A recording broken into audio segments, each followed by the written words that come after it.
अस्सलाम वालेकुम नाजरीन। मुल्क के अंदर मार्शल लॉ लगने की बातें कौन कर रहा है, क्यों कर रहा है? पाकिस्तान तहरीक इंसाफ के सीनियर रहनुमा और साबिक वज़ीर इत्तलात फवाद चौधरी कहते हैं कि मुस्लिम लीग नवाज़ और पीपल्स पार्टी मार्शल लॉ लगवाना चाहते हैं, क्योंकि इस वक्त दरअसल सूरत हाल ये है कि एक समरी जो जानी है वज़ीर आज़म के पास, और वज़ीर आज़म ने नए आर्मी चीफ की तैनाती करनी है। समरी में ताख़ीर की वजह से पूरे मुल्क के अंदर एक हिजानी किस्म की कैफियत है। हर सियासी जमात का रहनुमा अपने अपने तौर पे इस समरी को डिले को ले रहा है,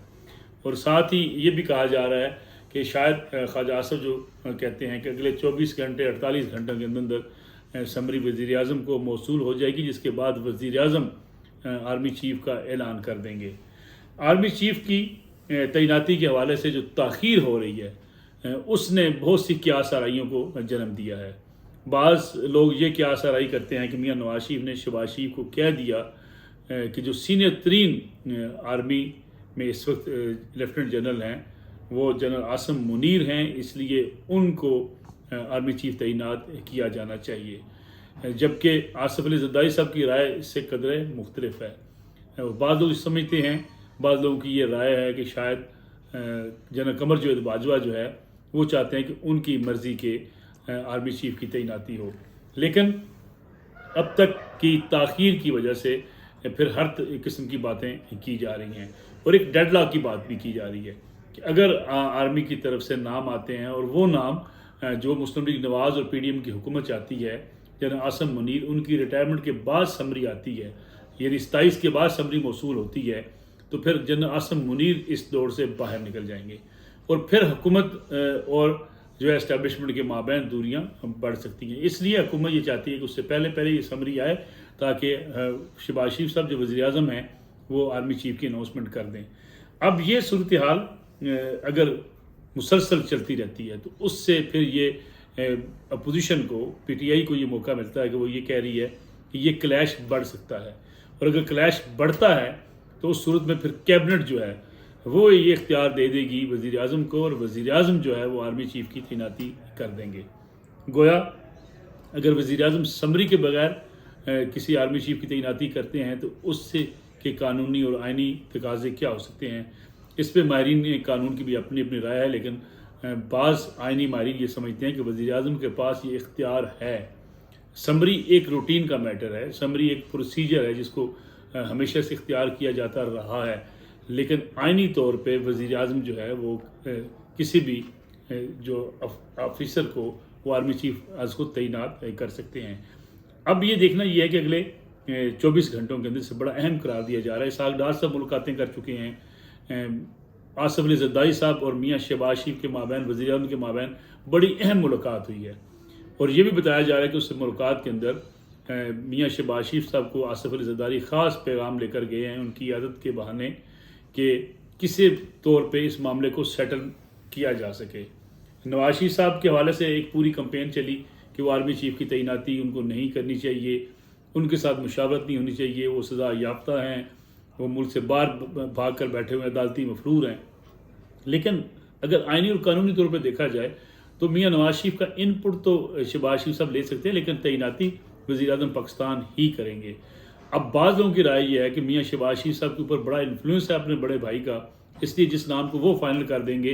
वो उस नाम को फिर शहबाज शरीफ साहब जो है उसी की अनाउंसमेंट कर सकते हैं। लेकिन ये पाकिस्तान की तारीख में पहली बार हो रहा है कि किसी आर्मी चीफ की तैनाती के हवाले से इस कदर ताख़ीर और इस कदर क्यास आराइयाँ की जा रही हैं कि मुल्क के अंदर अब मार्शल लॉ की बातें होने लगी हैं। इतना कंट्रोवर्शियल तैनाती पाकिस्तान की सियासी तारीख में कभी नहीं हुई, लेकिन जिस तरीके से इसमें ताख़ीर हुई है और जिस तरीके से क्यास आराइयाँ की जा रही हैं, जिस तरीके से लोगों को जोड़ा जा रहा है, अब ये पहली बार ये हुआ है, ये कहा जा रहा है कि जनरल आसिफ अली ज़रदारी साहब जनरल आमिर को आर्मी चीफ बनाना चाहते हैं, जनरल कमर जावेद बाजवा जो हैं वो अज़हर अब्बास साहब जो CGS हैं उनको आर्मी चीफ बनाना चाहते हैं, मियाँ नवाज शरीफ चाहते हैं जनरल आसिम मुनीर को आर्मी चीफ बनाना चाहते हैं। इसलिए किस्म की जो ग्रुपिंग की बातें पहली बार पाकिस्तान की सियासी तारीख में, जो बहरहाल किसी न किसी सतह पर नुकसानदेह ज़रूर हैं। आर्मी का एक बड़ा मुनज़्ज़म और मजबूत इदारा है जिसमें تھرو پروسیجر ایک چیز اڈاپٹ کی جاتی ہے کہ پراپر ایک سمری پٹ اپ کی جاتی ہے جس کے بعد آرمی چیف کی تعیناتی ہوتی ہے، لیکن اس سمری میں تاخیر کی وجہ سے بھی معاملات خاصے حد تک سوشل میڈیا پر اور باقی جگہوں پر بگڑے ہوئے نظر آتے ہیں۔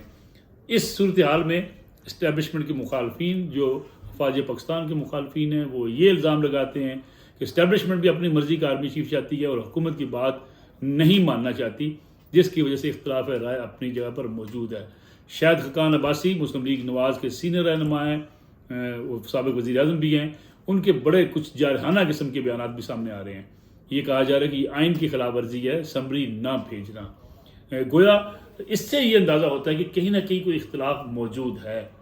جو حکومت جس کو آرمی چیف لگانا چاہتی ہے اگر اس کو قبول نہیں کیا جا رہا یا قبول نہیں کیا جاتا تو کیا یہ ڈیڈ لاک کسی مارشل لا کی طرف چلا جائے گا؟ بظاہر ایسا لگتا نہیں ہے، کیونکہ اس وقت out going army chief general Qamar Javed Bajwa ہیں، وہ اس وقت جو ملک کے حالات ہیں، عالمی حالات اگر دیکھیں، ملک کے جو سیاسی حالات ہیں، کوئی اتنا بڑا سٹیپ لینے کی کوشش نہیں کریں گے، نہ کر سکتے ہیں، کیونکہ ان کی بھی خواہش ہوگی کہ وہ سموتھلی جو معاملہ چل رہا ہے اسی کو اپنے پایہ تکمیل تک پہنچایا جائے۔ دوسری طرف عمران خان صاحب اگر اسلام آباد میں موجود ہوتے ہیں، 26 تاریخ کو پنڈی جاتے ہیں، پنڈی سے اسلام آباد کی طرف موو کرتے ہیں، تو ایک لا اینڈ آرڈر کی صورتحال خراب ہونے کی بات کی جا رہی ہے۔ یہ کہا جا رہا ہے کہ عمران خان صاحب وہاں ایسی صورتحال کریٹ کر دیں گے جس کے نتیجے میں افواج پاکستان کو آنا پڑے گا، جس کے نتیجے میں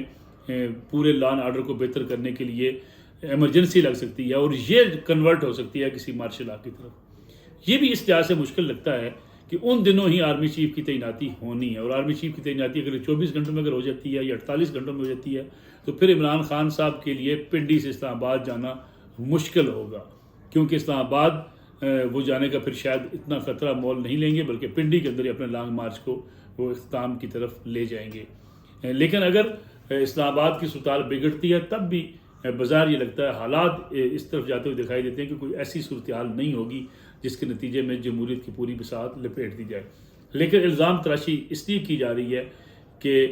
پاکستان تحریک انصاف جو پہلے بڑی اگریسو تھی، وہ چاہتی تھی کہ ان کی مشاورت کے بغیر آرمی چیف کی تعیناتی نہ ہو، لیکن رفتہ رفتہ وہ اپنے موقف سے پیچھے ہٹ رہی ہے۔ عمران خان صاحب کہہ چکے ہیں جو بھی آرمی چیف لگا دیا جائے انہیں اس بات کی اب کوئی پرواہ نہیں ہے۔ اب جو الزامات وہ لگا رہے تھے اسٹیبلشمنٹ کے اوپر، اس سے بھی قدرے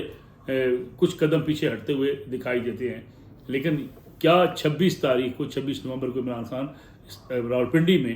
اسلام آباد کی طرف اگر مارچ کا اعلان نہیں کرتے تو معاملات بہتر ہو سکتے ہیں، حالات بہتر ہو سکتے ہیں؟ لگ یہ رہا ہے کہ عمران خان صاحب اگلے الیکشن کی تیاری کی طرف چلے جائیں گے، اور آرمی چیف کی تعیناتی کے بعد ہی ملک کے اندر سیاسی اور معاشی بحران قدرے تھم سکتا ہے، کیونکہ معاشی اشارے بھی کوئی اتنے اچھے نہیں ہیں۔ اگرچہ اسحاق ڈار صاحب نے یہ تردید کی ہے کہ کوئی ڈیفالٹ کا خطرہ موجود ہے، لیکن عالمی ادارے اور دیگر تمام جو اداروں کے اعداد و شمار ان کے مطابق خطرات منڈلا رہے ہیں۔ آج بھی ڈالر جس کا ریٹ 223 روپے ہے پاکستان کے اندر، لیکن وہ 260-65 روپے بھی اویلیبل نہیں ہے۔ گویا ڈالر جو ہے اس کی شارٹیج ہے، اور ڈالر کی شارٹیج کی وجہ سے اس وقت تمام بزنس جو ہے خاص طور پہ امپورٹس کی بات کی جائے وہ سٹک ہو کر رہ گئی ہیں، مارکیٹ اپنی جگہ پر رک گئی ہے اور کاروبار بالکل معطل ہو گیا ہے، کیونکہ اگر یہ صورتحال مزید برقرار رہتی ہے تو ڈالر کے ناپید ہونے سے اور خطرات منڈرائیں گے۔ اب دیکھنا یہ ہے کہ اس کو حکومت، اپوزیشن، اسٹیبلشمنٹ اس صورتحال میں کس سنجیدگی کا مظاہرہ کرتی ہے، کیونکہ اگر سنجیدگی کا مظاہرہ نہ کیا گیا تو سارے فریق، اسٹیبلشمنٹ اگر اپنے آپ کو سمجھتی ہے وہ نان پولیٹیکل ہو چکی ہے، حکومت اور اپوزیشن اس وقت محاذ ذرائی کی طرف ہیں، تو کافی حد تک ملک کے سیاسی اور معاشی نظام کو نقصان پہنچ سکتا ہے۔ اگلے 48 گھنٹے بڑے اہم ہیں، 24 گھنٹے بڑے اہم ہیں، اور اگر سموتھ چیزیں آگے بڑھنی ہیں، چلنی ہیں،